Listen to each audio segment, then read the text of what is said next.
So the government on this program, in the person of the president, Mr. Bio, said that he blamed elements within the opposition for being behind this latest bout of violence. The opposition also on this program have said they've got nothing to do with it. What is the purpose then of ECOWAS? What can they do? Hi, Iso. Well, there is a lot many here believe that ECOWAS can do in this circumstance, not least because there is hardly anything called dialogue that is happening in Sierra Leone today between the parties. I mean, both in terms of the president and the opposition parties, generally speaking. But since this incident happened, we have not heard of any meeting that the president has called with the opposition, despite the accusation that they were involved, one which, like you rightly said, they have vehemently denied. In the last half an hour, I have called the interim chairman of the All People's Congress Party, that's the main opposition party, to find out whether, in fact, they also met with the ECOWAS chairman. And he said no. He said that the Speaker of the ECOWAS Parliament, who is a Sierra Leonean, had called him that they would be meeting today, but that they called him later on to say that the meeting had been rescheduled.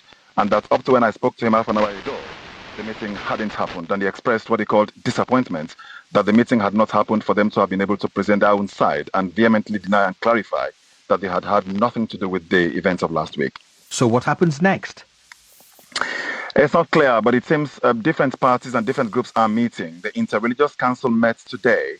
And again, a short while ago, I spoke to the head of that Interreligious Council, the Catholic Archbishop, Tamba Charles, Edward Tamba Charles. He said that yes, they had met and that they were planning to also meet on Thursday with the government as well as with all political parties and all stakeholders involved to be able to calm down the nerves. Because as it stands now, there is tension here virtually every day with all sorts of things being said by various people on social media and all of that. So people here believe that the way to go would be for dialogue to happen, which the Interreligious Council, who were very much pivotal in holding meetings during the country's civil war in the 1990s, the hope is that they will also intervene this time around and hold a meeting of all the political leaders and all interest groups. And you talked about the country's civil war in the 1990s. I just wonder, Umaru, that does this stand as a spectre that haunts people when violence of such a nature that we saw last week is visited on the streets of Freetown and elsewhere?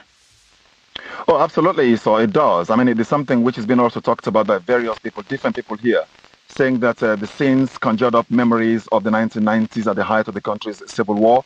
And people have been calling, some cool heads have been calling for nerves to be calmed down, for people to dialogue, saying that jaw is better than war. So they would rather the parties came together and negotiated and discussed this matter instead of allowing the whole thing to spew itself out on the streets of Freetown and elsewhere, not least in the north of the country. So yes, it is something which is not lost in anyone at all here.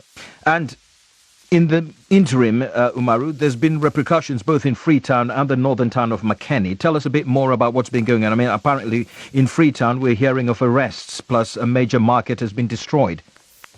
Yes, absolutely. I mean, in Freetown, a major market on along the Sani Abacha Street area, where I would imagine hundreds of stalls were erected with thousands of traders doing business there every day to be able to eke out a living. All those stalls were cleared. Apparently, either on Friday or over the weekend. I went there over the weekend and I saw all the stalls had disappeared. And I also drove through the area again today and I discovered that none of the stalls were there. I mean, I've received messages on Facebook, people telling me that their stalls have been taken away, have been cleared up. They don't know by who, they don't know why. They say it's affecting their livelihood. I mean, obviously, there are people here who feel that they cause a problem on the streets generally, but the timing of the removal or the clearing up of those stalls has drawn up a lot of concerns here, that these are mostly opposition supporters. And some opposition members are saying that that's why they were deliberately targeted.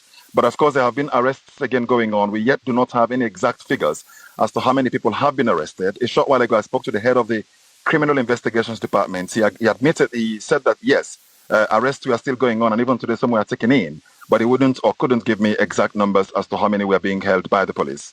And finally, you talked about Freetown there. What of the opposition stronghold of Makeni?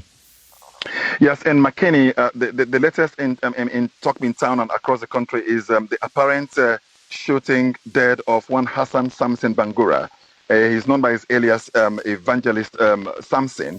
Apparently, yesterday, some eyewitnesses have told me that a truckload of, a van with military men went to an area in Makeni where they met some young people sitting down and having a chat. And then they got off the van, which led to these young people running helter-skelter. And then they opened fire and they shot this man, Evangelist Samson. they picked him up and put him on the vehicle they were using, and then they drove off with him. We yet do not know where his remains are, assuming that he's dead, which of course has been confirmed by family members in McKinney as well as by an official of the Ministry of Information here in Freetown. But it is something which has conjured up a lot of concern about that, not least because in the same McKinney, on Thursday, just after the incident of Wednesday, police allegedly went to a residence as well, again in the central part of the town, and then they opened the door, knocked on the door, people came out and they shot one dead, as well as they shot another one who was running away. He has been taken and is being looked